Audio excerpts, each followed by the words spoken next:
Only a couple of years ago, the incoming administration ran on what was essentially a pro-peace ticket. They promised to negotiate speedy exits from foreign conflicts and wind down global alliances.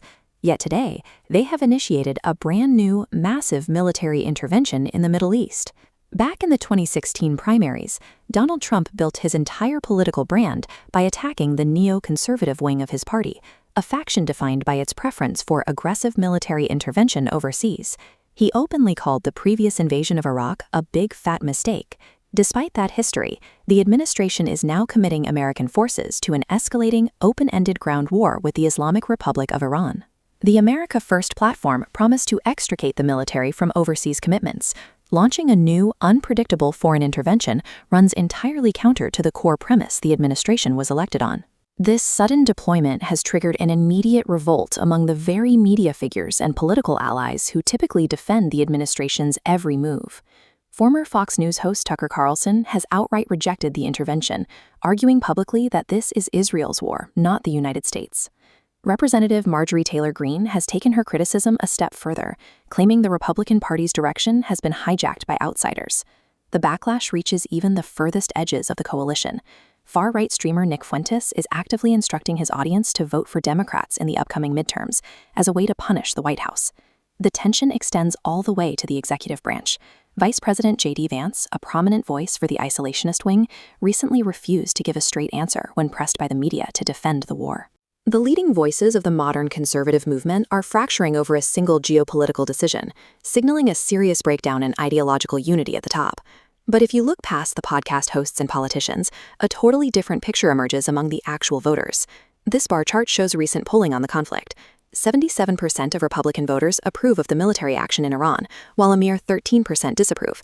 That plus 64 net approval score makes it incredibly popular, scoring higher than any other policy except immigration. This pie chart illustrates the modern GOP's ideological makeup.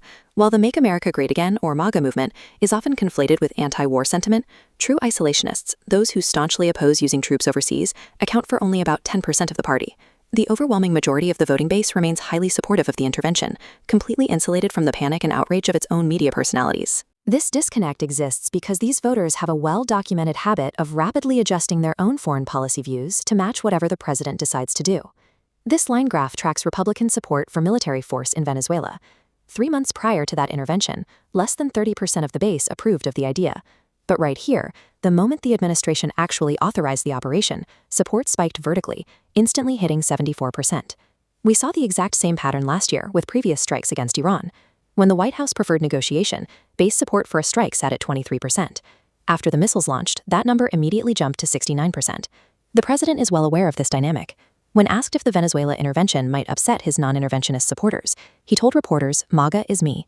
The movement's foreign policy is entirely fluid. It is dictated not by rigid isolationist principles, but by strict, immediate loyalty to the leader's actions. While that loyalty secures the base, it creates a massive vulnerability when we look at the broader American electorate heading into the midterms. This comparison shows the full picture. Next to that massive 77% Republican approval, only about 40% of the general public actually supports the war, with half the country disapproving.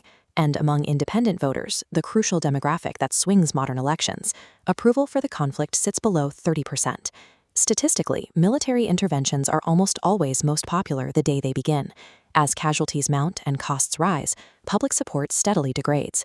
By catering to a base that will applaud whatever action he takes, the president has initiated a conflict that actively alienates the independent voters needed to retain control of Congress. Out in the field, this translates into an operation with severe physical stakes and no easy off-ramp. The administration is paralyzed by internal friction. Conservative intellectuals and media figures demand an immediate withdrawal, while the highly mobilized voter base expects a decisive military victory. Because the rank-and-file voters instantly endorse the president's military decisions, there's absolutely no domestic political pressure pushing the White House to admit a mistake and retreat. The predictable result is a drawn-out, expensive foreign commitment, sustained by a core group of loyalists while the rest of the country turns against it. After building a political empire by tearing down the hawkish, interventionist wing of his own party, the president has managed to recreate their exact dilemma, trapping his administration in a deeply unpopular, unwinnable war.